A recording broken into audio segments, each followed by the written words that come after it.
Assalamualaikum warahmatullahi wabarakatuh. Selamat pagi, semoga keberkahan dan kesejahteraan untuk kita semua. Perkenalkan, saya Dr. Muhammad Agita Hutomo, Magister Manajemen Rumah Sakit, salah satu dosen program studi S1 Kedokteran Fakultas Kedokteran Universitas Ahmad Dahlan. Pada kesempatan ini, saya ingin menunjukkan mata kuliah yang saya ampu, yaitu Kebencanaan 3.1, Kedokteran Kebencanaan atau disebut Disaster Medicine. Mata kuliah ini merupakan salah satu mata kuliah wajib dan disampaikan dengan metode perkuliahan. Video ini dibuat guna memenuhi salah satu syarat sertifikasi dosen terkait pernyataan diri dosen dalam unjuk kerja Tridharma Perguruan Tinggi atau PDD UKT-PT khususnya di bidang pengajaran. Saya akan memulai untuk menjelaskan deskripsi dan informasi umum dari mata kuliah ini. Mata kuliah Kebencanaan 3.1 Kedokteran Kebencanaan memiliki bobot 2 SKS dan diambil oleh mahasiswa yang telah sampai pada semester 6 di Prodi S1 Kedokteran. Bahasa pengantar yang digunakan adalah bahasa Indonesia. Mata kuliah Kedokteran Kebencanaan bertujuan untuk membekali mahasiswa kedokteran dengan pengetahuan, keterampilan, dan sikap profesional dalam menghadapi situasi bencana, baik sebelum, saat, maupun setelah kejadian dalam sektor klaster kesehatan. Pada kuliah ini kita akan membahas tentang Hospital Disaster Plan atau Rencana Penanggulangan Bencana Rumah Sakit yang dimulai dari pendahuluan, berisi pengertian, fenomena saat ini di rumah sakit, sampai pada evaluasi. Ada beberapa capaian yang harus dikuasai mahasiswa saat menempuh mata kuliah ini, seperti yang pertama, mahasiswa mampu menjelaskan pengertian. Yang kedua, mahasiswa mampu menjelaskan tujuan Hospital Disaster Plan. Mahasiswa mampu menjelaskan prinsip Hospital Disaster Plan. Mahasiswa mampu menjelaskan tahap penyusunan Hospital Disaster Plan. Kemudian mahasiswa mampu menjelaskan penilaian resiko di rumah sakit. Mahasiswa mampu menjelaskan strategi pengurangan resiko di rumah sakit. Referensi yang digunakan pada mata kuliah ini bersumber pada textbook seperti textbook Coppola International Disaster Management, Seton Disaster Management, Pedoman Rumah Sakit Aman Bencana, Kementerian Kesehatan, dan jurnal-jurnal dari pengurangan resiko bencana, jurnal dari Disaster Medicine. Mahasiswa juga dianjurkan untuk membekali diri dengan pengayaan akademik yang ditemukan pada buku, modul, jurnal terkait Hospital Disaster Plan. Adapun metode pembelajaran mata kuliah dilaksanakan secara sinkronus dan bergantung pada capaian yang ditargetkan pada masing-masing pertemuan. Namun tentu juga mengutamakan pada proses pembelajaran aktif mahasiswa sehingga mahasiswa dituntut untuk dapat berperan aktif baik dalam kelas misalnya dengan bertanya, menjawab soal maupun di luar kelas saat dilaksanakannya praktikum. Proses pembelajarannya merupakan pembelajaran kolaboratif teamwork. Evaluasi pembelajaran dilakukan dengan berbagai metode seperti ujian tengah semester, ujian akhir semester, dan interprofessional education, praktek lapangan, penugasan, dan responsi. Asesmen keberhasilan mahasiswa dilakukan dengan berbagai macam cara, yakni ujian tertulis dan ujian praktek serta refleksi kasus. Pembelajaran mata kuliah Kedokteran Kebencanaan dilaksanakan selama kurang lebih 16 pertemuan, di mana 11 pertemuan kuliah, 1 pertemuan praktikum, 1 pertemuan praktek lapangan, dan 1 pertemuan interprofessional education, serta 2 pertemuan penugasan. Adapun bobot penilaian 2 SKS dengan perhitungan bobot 1 kali 50 menit yaitu 0,0625 SKS. Total pembobotan hasil evaluasi pembelajaran sebesar 100%. Demikian informasi yang dapat saya sampaikan mengenai mata kuliah Kebencanaan 3.1 Kedokteran Kebencanaan. Berikutnya dapat disaksikan bersama cuplikan dari proses pembelajaran yang saya laksanakan secara tatap muka di ruangan kelas. Selamat menyaksikan. Assalamualaikum warahmatullahi wabarakatuh. Waalaikumsalam warahmatullahi wabarakatuh. Ya, selamat sore teman-teman semuanya. Baik, sore hari ini kita akan belajar tentang mata kuliah kebencanaan ya di semester 6 dengan kode mata kuliah Kebencanaan 3.1. Mungkin sebelum kita mulai kegiatan perkuliahan pada siang hari ini, Marilah kita berdoa terlebih dahulu. Berdoa dimulai. Asyhadu alla ilaha illallah, asyhadu anna Muhammadan. Berdoa selesai. Baik, mungkin sebelum kita mulai dengan perkuliahan kemarin, masih ingat nggak kira-kira teman-teman apa gitu materi yang minggu lalu? Apa? Iya, baik. Standar rumah sakit aman bencana. Baik, betul semua ya. Artinya hadir semua teman-teman ya kemarin ya. Ya baik, jadi standar rumah sakit aman bencana itu ada komponen-komponen untuk menilainya. Ada HSI, Hospital Safety Index, kemudian ada HOSDIP ya. HOSDIP yang pada siang hari ini kita akan belajar terkait Hospital Disaster Plan. Seperti itu ya. Jadi ini termasuk dalam mata kuliah kedokteran kebencanaan ya. Jadi teman-teman harus tahu bagaimana respon penanggulangan bencana yang ada di rumah sakit. Ya, ini adalah RPS atau silabus dari mata kuliah kebencanaan di semester 6. Ini saya ambil cuplikannya ya, secuil dari silabus yang mana menerangkan tentang HOSDIP ya. Jadi nanti kita akan belajar dari pengertian, landasan hukum, kemudian penyusunan dari HOSDIP itu sendiri, kemudian analisis resikonya, komponen-komponen dalam Hospital Disaster Plan, selanjutnya adalah jejaring antara HOSDIP, jejaring dengan masyarakat, kemudian terkait hubungan dengan SPGDT dan SPBT. Kemudian yang terakhir adalah evaluasi dari Hospital Disaster Plan itu sendiri. Nah, ini adalah tujuan dari pembelajaran ya. Jadi mahasiswa mampu memahami pengertian dari HOSDIP, landasan hukum, dan sampai ke evaluasi dari HOSDIP. Dan materi ini sebelumnya tadi ya, ini ya menjelaskan standar rumah sakit aman bencana. Nanti di materi selanjutnya kita akan belajar tentang HICS, HICS ya, yang mana itu saling berkaitan satu sama lain. Ya, ini adalah kebijakan organisasi dalam penanganan bencana di Indonesia. Jadi ada beberapa keputusan presiden ya, nomor 3 2001, nomor 111 tahun 2001 tentang perubahan atas Kepres yang sebelumnya. Nah, ini diturunkan dalam bentuk Undang-Undang Bencana nomor 24 tahun 2007, yang mana sebagaimana teman-teman ketahui ya, undang-undang tentang apa ini? Tahu? Ada yang tahu? Iya, betul sekali, undang-undang terkait penanggulangan bencana. Ya. Jadi melalui leadernya adalah Badan Nasional Penanggulangan Bencana (BNPB). Ya. Nah, ini pertanyaannya adalah bagaimana kalau bencana itu terjadi di rumah sakit? Ya. Bagaimana kalau bencana itu ada di rumah sakit? Kira-kira apakah apa yang harus dilakukan sebuah rumah sakit? Ada yang bisa menjawab nggak?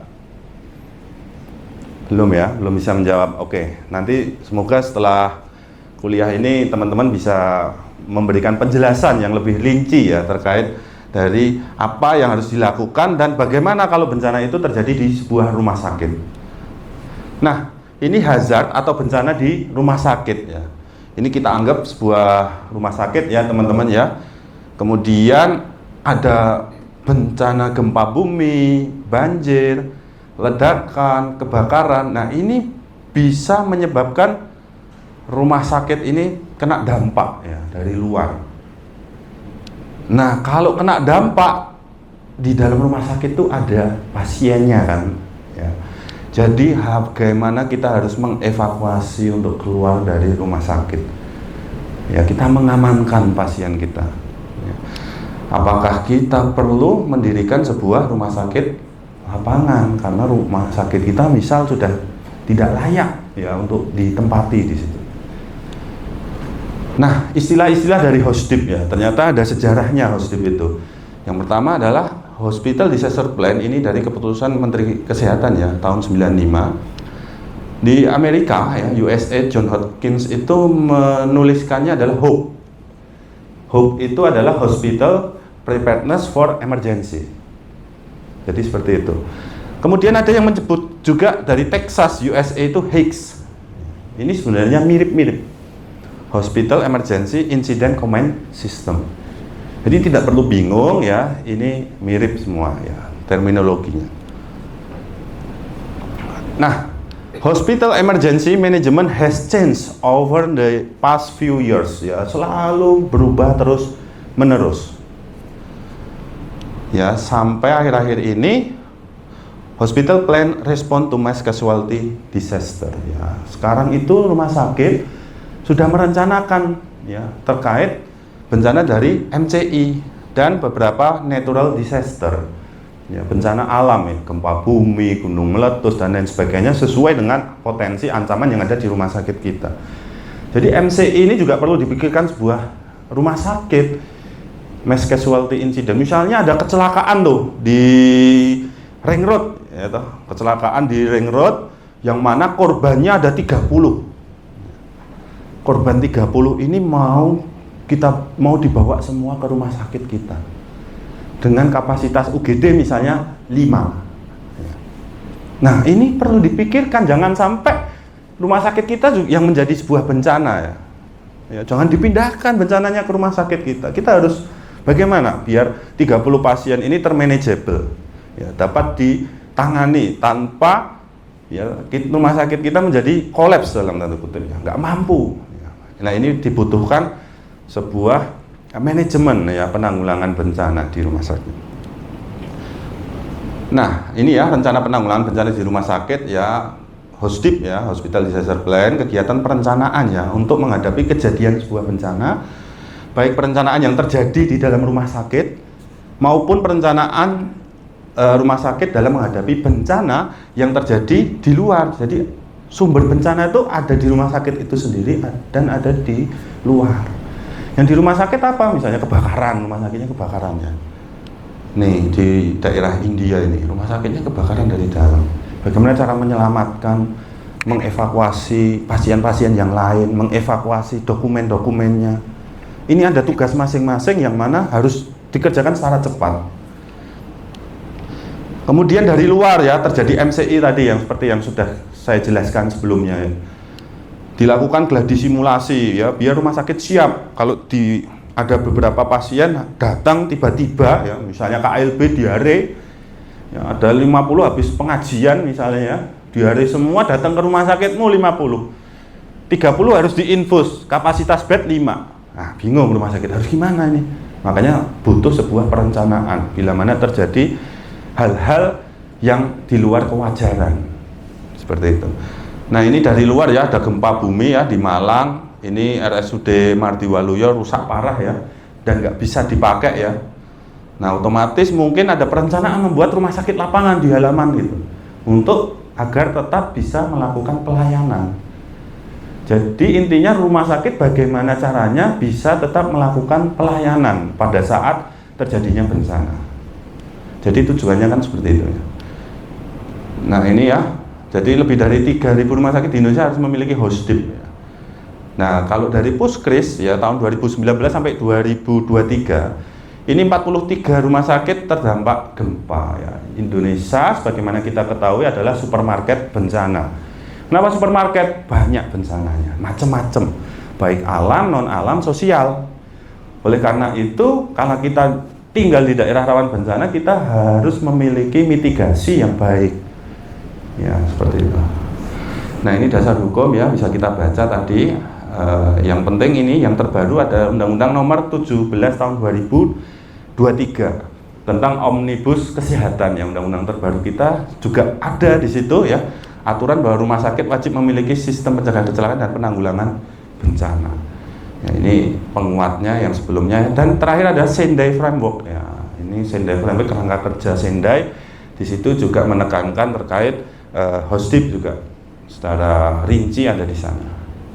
Nah, ini penyusunannya, ya, bagaimana menyusun rencana penanggulangan bencana di rumah sakit.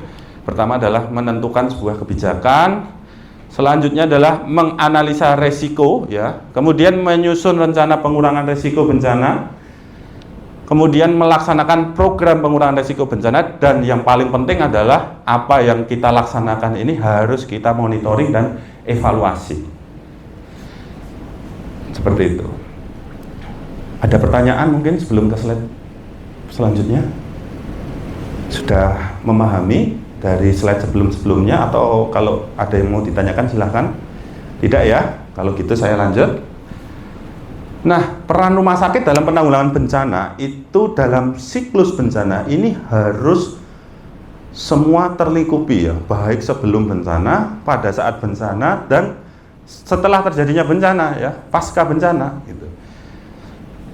Jadi para bencana ini melakukan upaya pengurangan resiko bencana ya, dengan mencegah ya, preventif. Kalau kita orang kesehatan tuh mencegah lebih baik daripada mengobati. Artinya gimana caranya biar kalau terjadi sebuah bencana itu kerusakannya tidak begitu parah, rumah sakit masih bisa jalan sebagaimana mestinya gitu.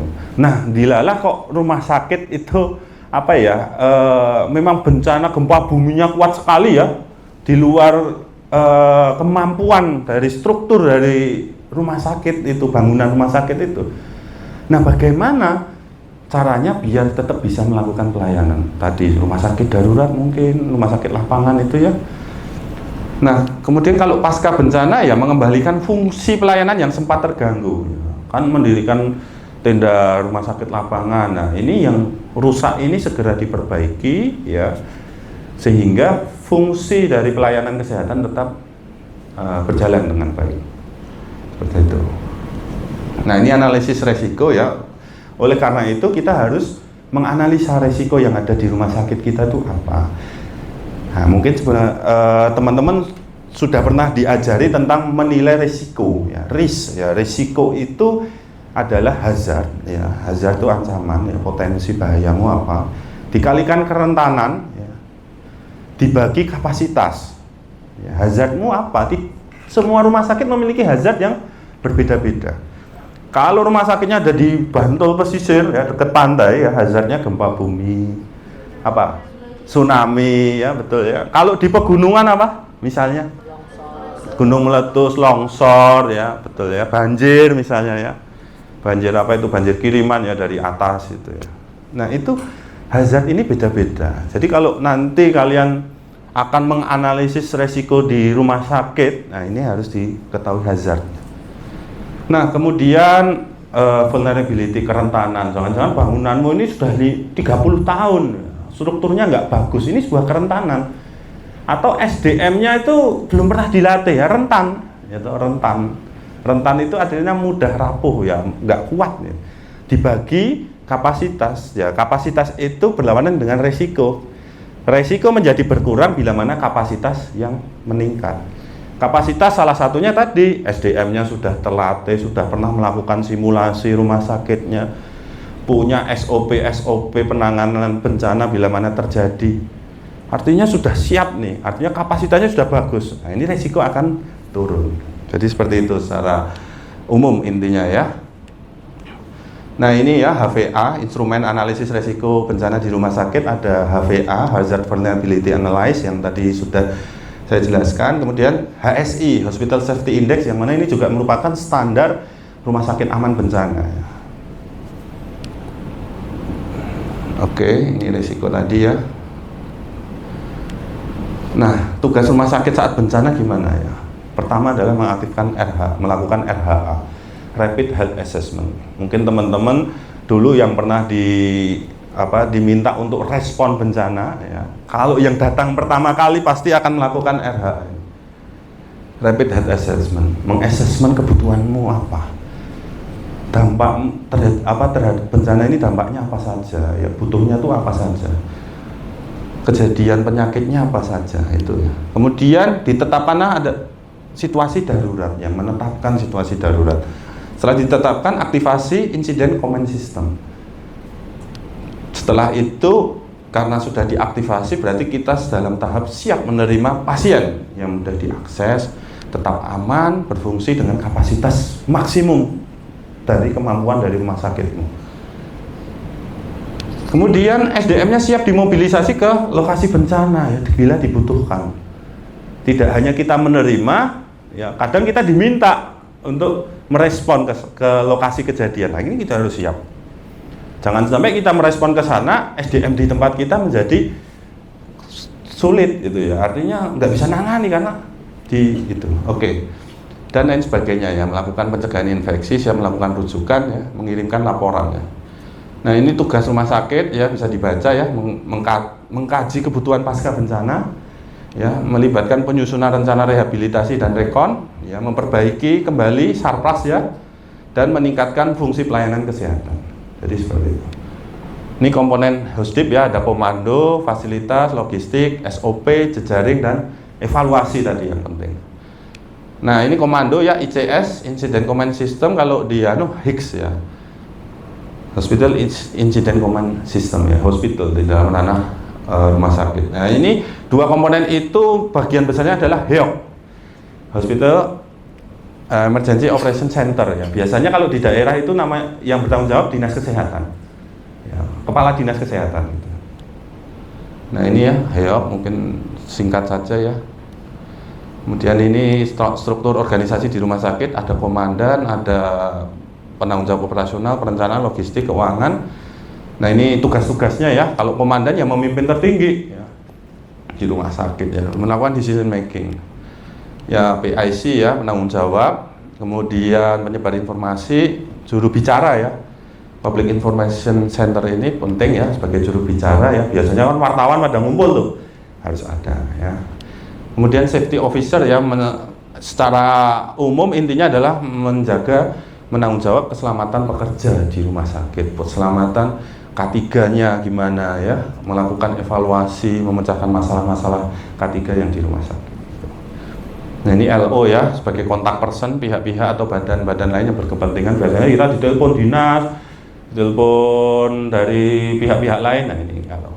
Logistik ya, menjadikan semua. Dan perencanaan ya, menyiapkan perencanaan. Keuangan adalah mengkoordinasi bagian pengadaan, kompensasi, dan pembayaran. Ini cukup penting ya, keuangan. Jangan sampai dengan adanya bencana kita kerahkan semua kemampuan keuangan menjadi kolaps nanti secara finansial. Ini harus hati-hati. Ini operasional ya, bagaimana operasional medis dan non medis ini berjalan dengan baik. Nah ini fasilitasnya ya, fasilitas umum, penanganan korban, penunjang, dan perluasan rumah sakit. Ini jejaringnya ya, hubungannya SPGDD dengan SPBT, jadi harus berkoordinasi dengan baik dengan dinas-dinas terkait. Nah ini evaluasinya ya, jadi cara mengevaluasi ini dengan menilai Hosdip itu dengan simulasi ya, TTX ya, Command Post Exercise, Gladi Posko, TFG, FTX itu simulasi akbar ya. Mungkin teman-teman besok akan melakukan juga ya, seperti itu. Ya alhamdulillah selesai. Apakah ada pertanyaan dari teman-teman? Ya silahkan. Assalamualaikum warahmatullahi wabarakatuh. Ya, waalaikumsalam warahmatullahi wabarakatuh. Pak dokter, saya bertanya izin bertanya. Ya. Ketika terjadi bencana di rumah sakit, kenapa pihak dari rumah sakit yang bertanggung jawab? Apakah boleh dari kepala IGD atau pihak lain? Baik, terima kasih atas pertanyaannya ya. Baik ya. Karena tadi kita cepat ya, mungkin saya belum sempat menjelaskan. Jadi terkait komando, ya memang paling baik adalah direktur rumah sakit, direktur utama. Ya, tetapi sesuai kesepakatan di rumah sakit itu ya, pimpinan tertingginya mau siapa? Ya, biasanya kalau enggak, biasanya kepala IGD, instalasi IGD. Nah itu nanti SOP-nya benar-benar disusun dengan baik. Siapa yang harus bertanggung jawab? Ya, apa yang harus dilakukan ya? Seperti itu ya. Penanggung jawabnya itu paling baik adalah direktur utama. Seperti itu ya. Ada pertanyaan lain? Saya rasa sudah cukup ya kuliah pada siang hari ini. Ini sebenarnya terakhir ada kuis ya untuk menilai berapa jauh ya pemahaman teman-teman terkait perkuliahan siang hari ini. Mungkin bisa di-scan dengan HP-nya masing-masing. Ini ya, join my quiz ya, 5 pertanyaan saja. Nah, di situ ada beberapa pertanyaan. Nanti dari pertanyaan itu berapa jawaban yang benar. Kita akan kelihatan seberapa jauh kemampuan menyerap tadi ya, tujuan belajar dari pembelajaran sore hari ini. Walaupun nanti secara sumatifnya dinilainya ini pada saat ujian tengah semester ya, pembelajaran di UTS.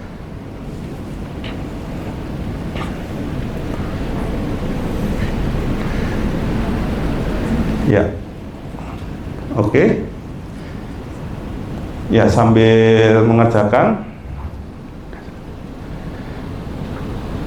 cepat ya, itu cuma 5 soal dan masing-masing 5 detik ya. Udah selesai aja.